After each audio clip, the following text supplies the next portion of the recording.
আজকের ভিডিওতে আমরা জানবো বনি আমিন সম্পর্কে। আপনারা অনেকেই বনি আমিন সম্পর্কে জানেন, তবে তার ব্যক্তিগত জীবন, তার জীবন দর্শন এবং আরও খুঁটিনাটি বিষয় নিয়ে আজকের এই ভিডিওটি। তাহলে চলুন শুরু করা যাক। বনি আমিন 1959 সালে বাংলাদেশের চরচাঙ্গা গ্রামের হাতিয়া দ্বীপের নোয়াখালীতে জন্মগ্রহণ করেন এবং সেখানের একটি স্কুলে পড়াশোনা করেন এবং 1976 সালে তিনি চট্টগ্রামের মহসিন কলেজ থেকে এইচএসসি পাশ করেন এবং চট্টগ্রাম বিশ্ববিদ্যালয় থেকে তিনি আইন বিভাগ থেকে স্নাতক এবং স্নাতকোত্তর ডিগ্রি অর্জন করেন এবং পরবর্তী সময়ে অর্থাৎ 1991 সালে তিনি অস্ট্রেলিয়াতে মাইগ্রেট হন এবং 1994 সালে তিনি অস্ট্রেলিয়ার পাসপোর্ট গ্রহণ করেন, অর্থাৎ তিনি অস্ট্রেলিয়ার নাগরিকত্ব লাভ করেন। তিনি প্রায় 30 বছর যাবৎ অস্ট্রেলিয়াতে অবস্থান করেছেন। পারিবারিক জীবনে তার একজন স্ত্রী এবং একটি কন্যা রয়েছে। তিনি এই পর্যন্ত 50টির বেশি দেশে ভ্রমণ করেছেন। তিনি শুধু ভ্রমণই করেন না, তিনি ভ্রমণের সময় বাঙালি বিভিন্ন লোকদের সাথে কথা বলেন এবং দেশের ইতিহাস, ঐতিহ্য, সংস্কৃতি সম্পর্কেও কথা বলেন এবং তাদের কাছ থেকে সেই দেশের সম্পর্কে এবং সেই দেশের লোকজনের সাথেও তিনি কথা বলে সেই দেশ সম্পর্কে ভিডিওর মাধ্যমে মানুষকে ধারণা দিয়ে থাকেন।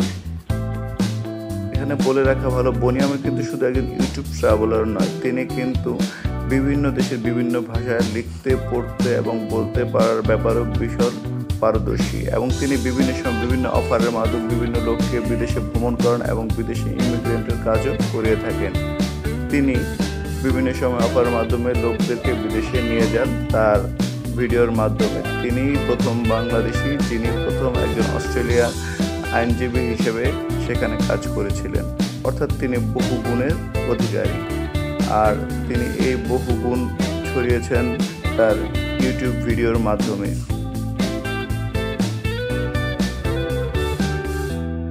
বনি আমিন শুধু ইউটিউব ট্রাভেলিং ভিডিওর মাধ্যমে তিনি ক্ষান্ত থাকেন না, তিনি কিন্তু বাংলাদেশের সমসাময়িক রাজনীতি, অর্থনীতি এবং বিভিন্ন বিষয় নিয়ে কথা বলেন। তিনি এই যে ঘটে যাওয়া আগস্ট এবং জুলাইয়ের যে আন্দোলন হলো সে বিষয়ে তিনি কিন্তু বেশ সোচ্চার ছিলেন, অর্থাৎ তিনি বিদেশের মাটিতে থেকেও কিন্তু দেশের সরকারি ব্যবস্থা এবং বিভিন্ন বিষয়ে আলোচনা এবং সমালোচনা করে থাকেন।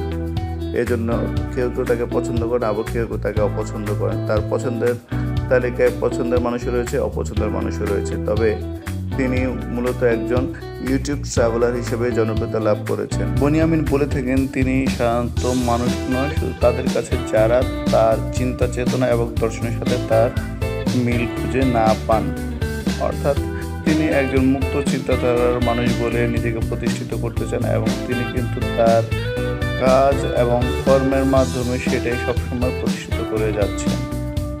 তো এই হচ্ছে বনি আমিন সম্পর্কে আপনাদেরকে একটা ধারণা দেওয়ার চেষ্টা করলাম। নেক্সট ভিডিওতে হয়তো অন্য কাউকে নিয়ে কথা বলবো। সে পর্যন্ত সবাই ভালো থাকুন, সুস্থ থাকেন। আল্লাহ হাফেজ।